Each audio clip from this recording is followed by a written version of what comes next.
Okay, so once you've cut out all your pattern pieces, you want to lay them. Now, the important bit is this line that's going up the middle, the arrow. It's pointing in the direction of the way the fur is. What do you see? Yeah, so this fur, the way the fur is going down that way, that's the arrows in which the way the fur goes. Also, when you're choosing your fur, you kind of want to make sure that you've got a nice thick pile. This one's, I think, is 55mm pile, which means that it's quite dense and it's quite long. It's going to come in handy later when we go to shave it. The trick to cutting fur is I like to use a scalpel because you're not going to cut the fur, you're only cutting the lining like that. When you're doing your lining as well, you can, if you don't want to seam up the back, I just joined these two pieces together, taking out the seam lines, and then I've just got one big bit at the back. And then also remember that whenever you're doing it, your pattern is always face up and your fabric is always face down. Once you cut all your pattern pieces out, it should look like this. If you want to add a label or anything, this is the stage you do it at. So now we're ready to sew them up, and we're going to do them in this order. We're doing number 1 to number 2. Always make sure that you're moving that fur out of the way, lining up your notches. So you can either hand sew it or you can do it in the machine, but there's 1 centimetre seam allowance around the whole thing. And then 3, 4, and 5 all get done together. So 5 is like this wee head that goes in there. So once you line your notches up, you can just go ahead and get them sewn. One thing that you need to remember when you're doing fur, always have whatever way that fur is going, have a direction away from the needle.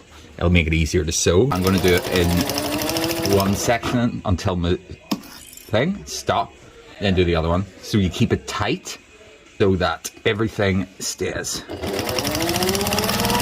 in place. And number 6 and number 7. So these two may seem like they don't fit, but they do, because we're going around a thing, which is why. So basically the 6, put it underneath and then sew above, so that you're going to be curling it round as well at the same time, and then that's how they fit together.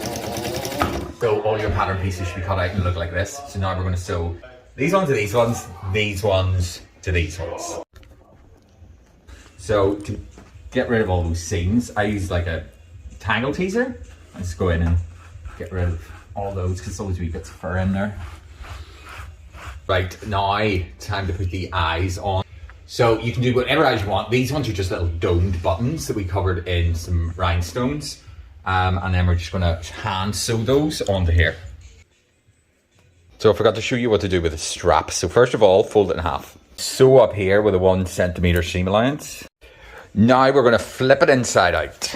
So we're going to keep the crease at the back, and then we're going to iron it like this. So then we're going to sew this one onto where our notches tell us to, here on the lining. So now we're laying both the pattern pieces on top of each other, facing each other. So the right side is touching each other. So I forgot one thing. See the fur on the end here, on the both ends? This won't turn inside out if your fur is too thick. So we're going to end up trimming it anyway. So we're just going to trim a bit off now. Right, so we're starting by sewing up the nose and the tail. So then we can sew up the lining. So when you're doing the lining, just make sure that you leave that space in here. So to turn the nose and stuff inside out, you basically want to get a sticky, pokey thing, and you're just sliding it down like that. And then we can poke it right out of here. And now we've got it turned inside out. Oh. Boom. Now it's time to stuff it. So you want the stuffing to be down in the head and the tail. You don't want any up in this section here. So we're keeping it down there. I don't like starting at the very end and then filling it as you go up like that. You might need to use that sticky thing again to get in there. Then we're going to have to hand sew along here, hiding that seam. Just fold that over and give a wee top stitch along there. So now you can just go around and trim off all that excess. You want it a bit more plush. To be honest with you, the easiest way to do it is having it at the angle of your scissors. There we go. So I'd love to see what combinations and stuff you come up with this. So if you make this and you're making a great colour, please send me a video. I would love to see it.